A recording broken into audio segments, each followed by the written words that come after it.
छोटी बहू। अरे क्या बात हो गई है? भोजन और उसकी पत्नी को मैं जाते हुए देखा, और जाते हुए वो मुझे पकड़ लिया उसने और कहने लगा कि मैं यहीं रहूंगा सोनूदा, आप मेरी पत्नी जालिम है। अरे बाप रे बाप, मैं तो हिल ही गया था। मुझ में कहाँ हिम्मत उसकी पत्नी से भिड़ जाऊं। अरे वो हमेशा का उसका। आइए शैंटी दादा। नमस्कार नमस्कार। बैठिए। आप कैसे हैं? मैं ठीक हूँ, एकदम फिट। दीदी क्या है कि छोटू दादा शादी तक रह नहीं पाएंगे, तीर्थ यात्रा जा रहे हैं, तो भाई जब भी तो ये आशीर्वाद इतने जल्दी रखना पड़ा, ये है सारी फसाद की जगह। क्या बात है, आप कहाँ जा रहे हैं? मैं बस जा रहा हूँ बनारस। तीर्थ यात्रा क्या कहूँ, मैं तो बस घूमने फिरने जा रहा हूँ। अकेला इंसान हूँ, कभी कभी बाहर निकलना पड़ता है। बाबा विश्वनाथ जी के दर्शन के लिए जा रहे हैं आप? मेरी भी बहुत सालों की इच्छा थी कि मैं बाबा विश्वनाथ जी के चरणों में अपना माथा टेकाऊं। आपकी तो किस्मत अच्छी है, हमारी तो जिंदगी निकल गई, कभी कहीं जा ही नहीं पाए। खैर, आप हो आइए, आपसे कहानियां सुनूंगी आपके घूमने फिरने की।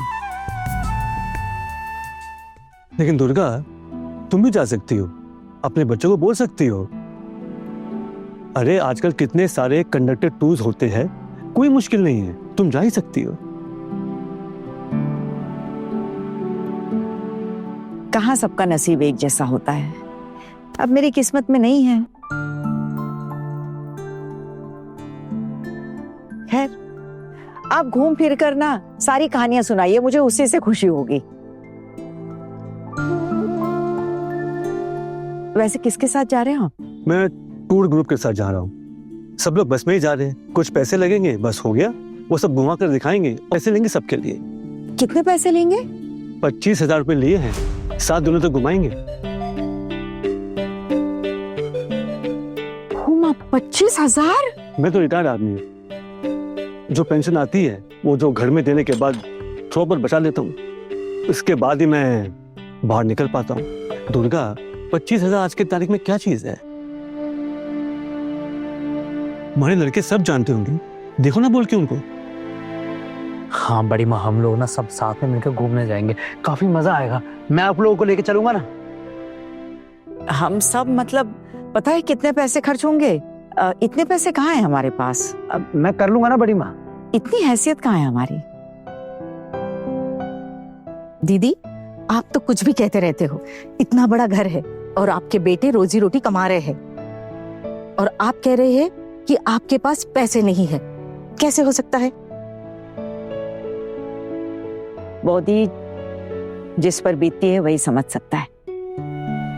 अब ये ऊपर की चमक धमक में क्या रखा है? बेटे कमाते हैं लेकिन उतना नहीं कमाते हैं, और फिर घर में इतने सारे लोग हैं, सबका पेट भी तो भरना होता है। दादी, ओ दादी, हम लोग आपके गांव घूमे हैं क्या? हाँ हाँ, लेकिन तालाब में मत उतरना है, तुम्हें तैरना नहीं आता, याद रहे। कुछ नहीं होगा, मैं ख्याल रखूंगी पिशी मुनी। चलो।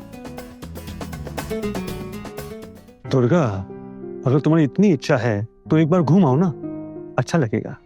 शादी के बाद कहाँ औरतों की इच्छाओं को अहमियत दी जाती है, और मैं तो फिर भी अपने सारी इच्छाएं अपने गांव के तालाब में बहाकर ही अपने ससुराल चली गई थी। अब उस घर के नियम ही मेरे जीवन के नियम हो गए हैं, अब उसी घर की होकर रह गई हूं। सच बात तो यह है कि अब तो मैं खुद को भी कभी कभी पहचान नहीं पाती हूँ शोतुदा। इन बहुओं की उमंग देखकर लगता है कि मैं भी कभी ऐसे हुआ करती थी, लेकिन अब इतने साल परिवार संभालते संभालते इतना कुछ देखा, सीखा, सब कुछ बदल गया। अब तो दुर्गा में वो बचपना भी नहीं रहा, अपनी इच्छाओं को दबाकर जीना सीख लिया है मैंने।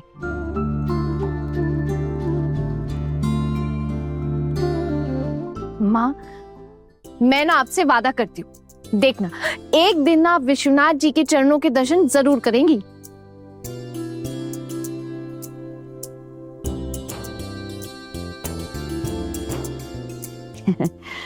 अरे तू वादा मत करना, तू तो बहुत बड़ी बड़ी बातें करती है। माँ छोटी हूँ लेकिन मेरी बातों को हल्के में मत लीजिएगा।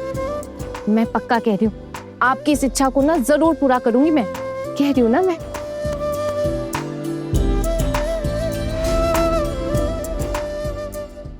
आप कुछ भी क्यों बोल रहे हो? माँ क्या अकेले जाएंगी तीर्थ यात्रा पे? अगर माँ अकेले नहीं गई तो क्या आप लोग पैसे खर्च करके माँ के साथ जा पाएंगे? नहीं ना, तो माँ को तो अकेले ही जाना पड़ेगा। आना, माँ अकेले क्यों जाएगी यात्रा पर? तुम सब लोगों की फौज नहीं है क्या? बहुओं की बटालियन है, वो लेके जाएगी माँ को अपने साथ घुमाने फिराने। टुकुन दादा, अगर ये मौका मिलता ना तो बहुत अच्छी बात है, लेकिन आप भी जानते ना कि आपके घर में ऐसे मौके मिलते नहीं है। अगर हो सका तो मैं माँ को ले जाऊंगा एक दिन। दादा भाई, आप जब लेके जाएंगे तब लेके जाएंगे, लेकिन अभी तो मुमकिन नहीं है ना। माँ, मैं आपकी इस इच्छा को ना जरूर पूरा करूंगी। मैं ना आपको बनारस भेज कर ही रहूंगी।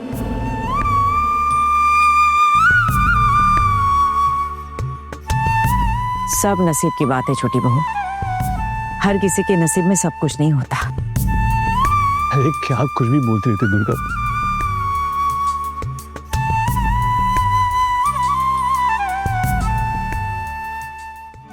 अरे टुकटुकी, तुझे तैयार नहीं होना है क्या? देख, मैं भी आते से सबको यहीं लेकर बैठ गई। चल चल, उसको जरा तैयार करते हैं, चलो। छोटू मामा के साथ माँ को भेज पाऊं तो कैसा रहेगा? बस कैसे भी करके भेज दूंगी। घर में हंगामा होगा तो हो जाए। माँ की ख्वाहिशें आज तक पूरी नहीं हुई, अब उनको पूरा करने की बारी है। मेरे पास तो पैसे भी हैं, प्राइस के पैसे। उसी से माँ को तीर्थ यात्रा का खर्चा मैं दूंगी, जरूर दूंगी।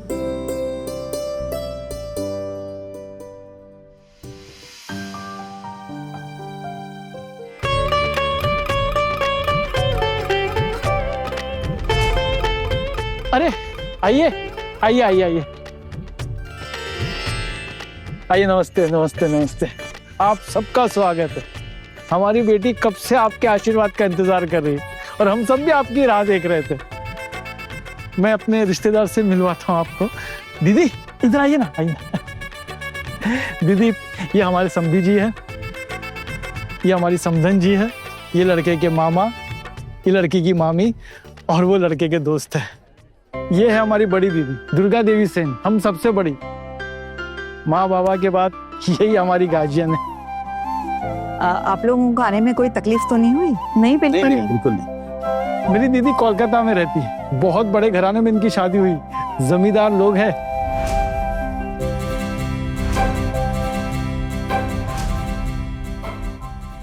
और ये तीनों मेरे भांजे हैं। वैसे तो खुशी की बात है कि तीनों यहाँ है। क्या है कि काम में इतने व्यस्त रहते हैं कि समय ही नहीं निकाल पाते हैं। ये जो बीच में ना, ये टुकुन है, बहुत बड़ी नौकरी करता है, शहर के बाहर ही काम करता है। अभी छुट्टी मिली है तो घर आए हैं। और ये छोटू इलेक्ट्रिसिटी बोर्ड में है, ऑफिसर की परीक्षा दे रहा है, और अगर सबका आशीर्वाद रहा तो देखना एक बड़ी पोस्ट पे काम करेगा हमारा छोटू। और ये है खोकुन, हमारा बड़ा भांजा, ये भी काम धंधा संभाल रहा है। और ये है हमारी बहुएं। और ये जो है ना, आना आना बेटा, ये बीए पास है, बहुत पढ़ी लिखी है हमारी बहू।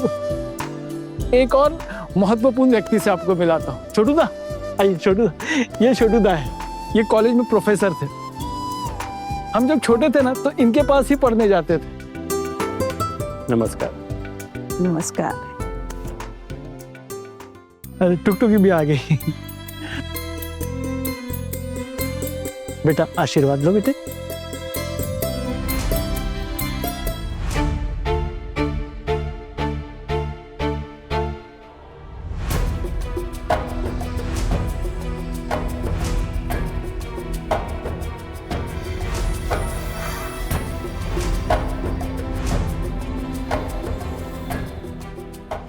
समझी जी, ये क्या बात हुई? आपने हमको बिल्कुल अंधेरे में रखा।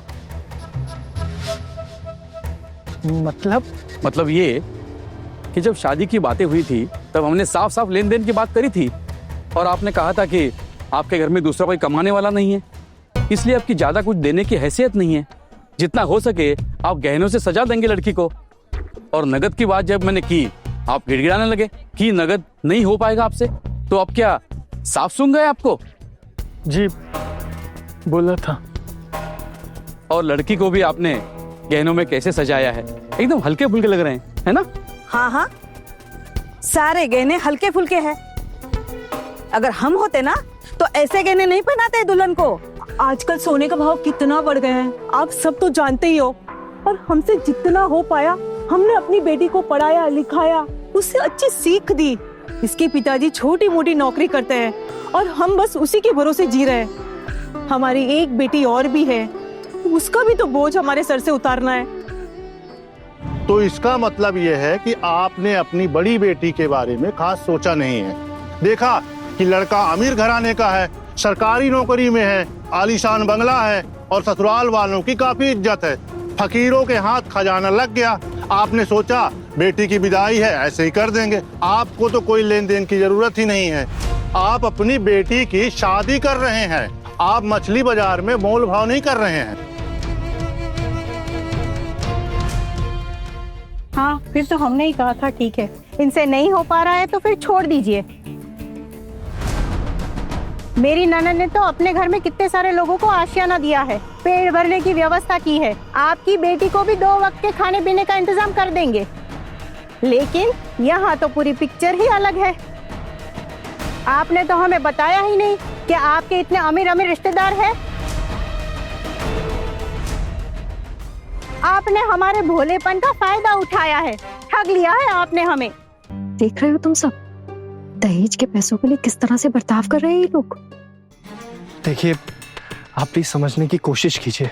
आज टुकटुकी का आशीर्वाद है और आप लोगों ने तो इसे दिल से अपनाया है ना, तो फिर आप लोग ऐसी बातें क्यों कर रहे हैं? और वैसे भी थोड़ी देर में बाकी के रिश्तेदार और पड़ोसी आ जाएंगे, तो प्लीज मैं हाथ जोड़ के रिक्वेस्ट कर रहा हूँ कि आप उनके सामने ऐसी बातें मत करना, वरना हमारी बहुत बेइज्जती हो जाएगी। और जहाँ तक रही बात मामा जी की, वो यहाँ नहीं रहते, अपने गांव इतने सालों बाद आए अपनी बेटी की शादी करवाने अपने पुरखों के घर में। मैं आपसे रिक्वेस्ट कर रहा हूँ, प्लीज समझने की कोशिश कीजिए। वो भी एक बाप है, उन पे भी बहुत बोझ है। बोझ तो हमें भी काफी महसूस हो रहा है। आपके मामा जी ने हमारे साथ धोखा किया है, तो जैसा तैसे करके लड़की को हमारे गले में बांध रहे हैं। आप लोग जरा अपनी होने वाली बहू पे नजर डालें। ये धन दौलत ये पैसा ये तो सब आते जाते रहे, लेकिन जिंदगी भर साथ कौन निभाएगा? हमारी बेटी आपके घर की बहू बनेगी तो आपकी गृहस्थी संभालेगी। अब सबकी भी उम्र हो रही है, ख्याल रखेगी आप लोगों का। इस परवाह के आगे धन दौलत की क्या ही अहमियत है। मुझे पूरा भरोसा है, मेरी बेटी को इतनी अच्छी तालीम मिली है कि वो आप लोगों के परिवार में खुशियां खुशियां भर देगी, कभी आप लोगों को शिकायत का मौका नहीं देगी। देखिए, हमें इस फिजूल की परवाह की कोई जरूरत नहीं है।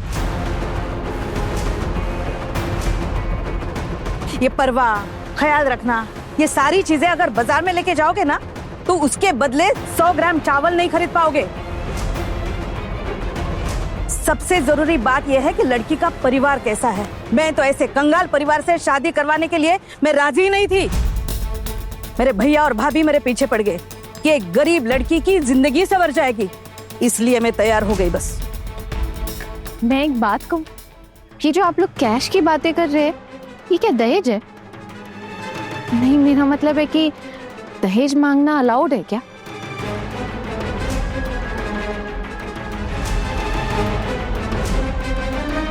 आप ऐसे सबके सामने डिमांड कर सकते हैं दहेज की?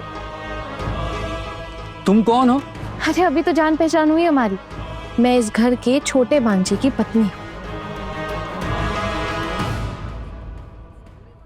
छोटी बहू, चुप रहो, बीच में बोलने की जरूरत नहीं है तुम्हें। माँ, मैं चुप कैसे बैठ सकती हूँ? मैं खुद एक लड़की हूँ और मेरे सामने एक लड़की को उसकी शादी के आशीर्वाद के अनुष्ठान में इस तरह अपमान किया जा रहा है। ये मुझसे बर्दाश्त नहीं होगा माँ।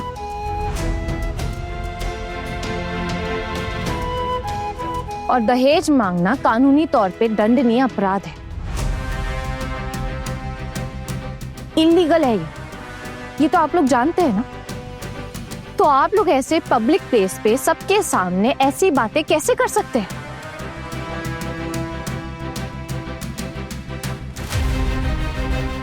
है ना, आप प्लीज अपना मुंह बंद रखोगे? कोई लीगल सपोर्ट या एडवाइस नहीं चाहिए आपसे। बड़े बात कर रहे हैं, उन लोगों को बात करने दो, नहीं तो मामला और बिगड़ जाएगा। आप प्लीज इन सब से दूर रहो। आपके अपने मामा मामी का अपमान किया जा रहा है और आप यूं मुंह बंद करके सब सह लेंगे। आप तो इस अन्याय का कोई विरोध नहीं कर रहे ना, और जो अपनी आवाज उठा रहा है आप उसकी आवाज भी दबाने पे तुले हुए। आना चुप चुप। अगर तेरी वजह से ये रिश्ता टूट गया ना तो सारा दोष तेरे ऊपर आएगा। अगर ये रिश्ता टूट जाए ना तो ही अच्छा है दीदी।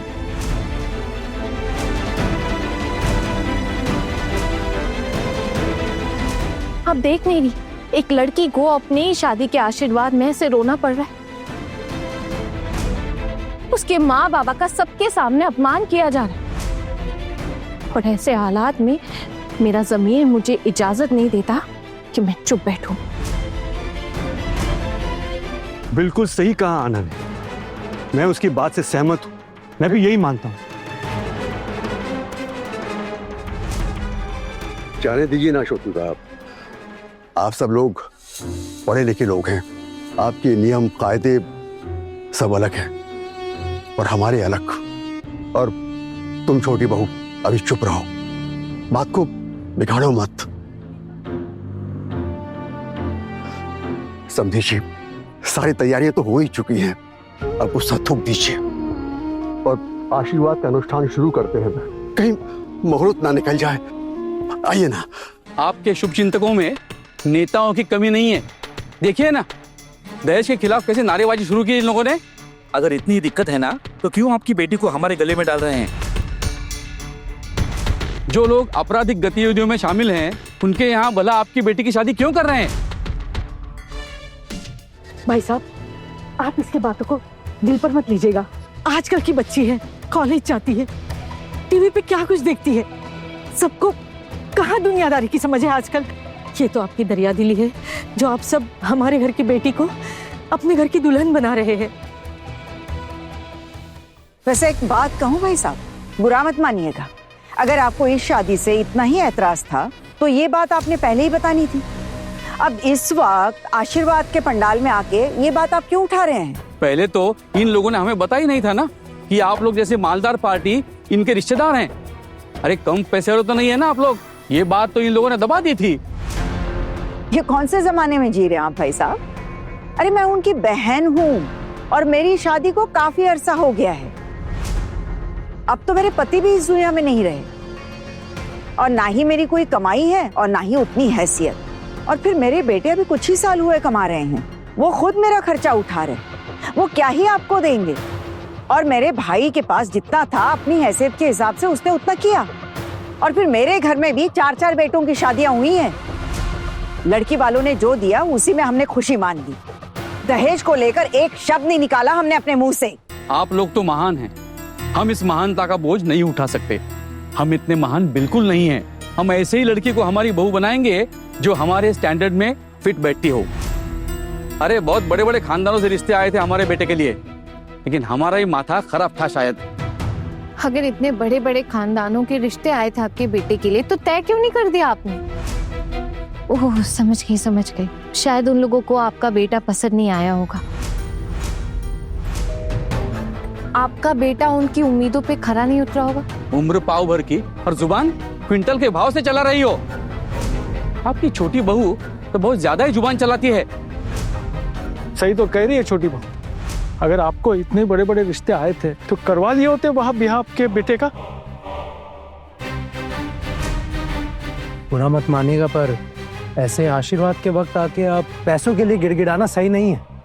और आपने वचन दिया था ना हमारी बहन को अपनी घर की बहू बना के लेकर जाएंगे, तो अभी पैसों की बात बीच में कहां से आ गई?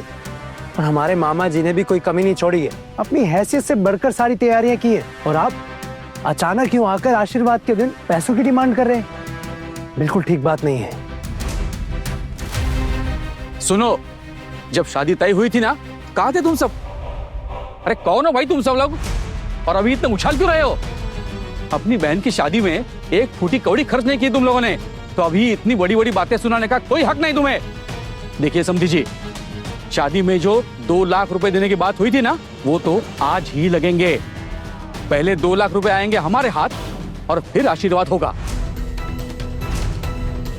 भाई साहब रहम खाइए मुझ पे, मेरी इज्जत चली जाएगी भाई साहब। और बात तो हुई थी ना कि शादी के दिन पैसे देने, आशीर्वाद के दिन तो बात ही नहीं हुई थी, फिर क्यों मांग रहे हैं आप? एक ही बात है ना, शादी में दे रहे थे तो आशीर्वाद में ही दे दीजिए और फिर आशीर्वाद हो जाएगा।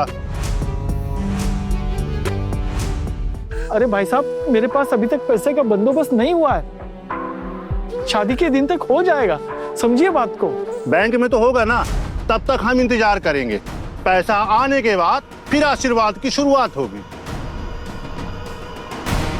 माफ कीजिएगा, लेकिन बात चाहे किसी के बीच में हो रही, लेकिन ये बात गलत है।